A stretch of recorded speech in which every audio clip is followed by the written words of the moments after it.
Жалал Абад шаарындагы 27 чакырым аралыктагы көчөлөргө түнкү чырактар орнотулду. Учурда шаар аймагы түн ичинде да күндүзгүдөй болуп жарыктандырылууга ээ болду. Бул иш-чара USAID эл аралык уюмуна жазылган долбоор аркылуу ишке ашып, аталган уюм тарабынан 9 миллион сомдон ашуун акча каражаты сарпталган.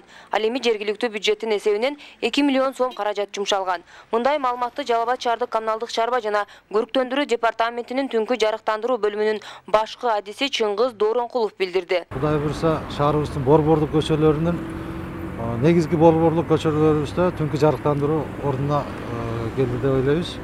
Анан бунун максаты ушул эл аралык, улуттар аралык ынтымакчылыкты чыңдоо жана түнкү жүргөн шаарыбыздын меймандарына, шаарыбыздын жергиликтүү жашоочуларына түндө коопсуздук жаратпоо, ошо кылмыштуулукту алдын алуу максатында ишке ашты.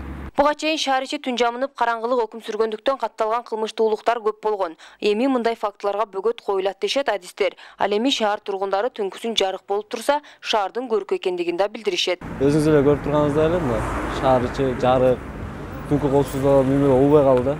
Тополондор да болбой калды. Элдер жүрүп калды, тынч баары. Жакшы болду аябай. Могу шаарыбыз жарык болуп, мына уруулуктар деле жок, мына жарыкта эч ким тополон кыла албайт. Аябай сонун болуп калды. Шаар бар жогу жарык болуп.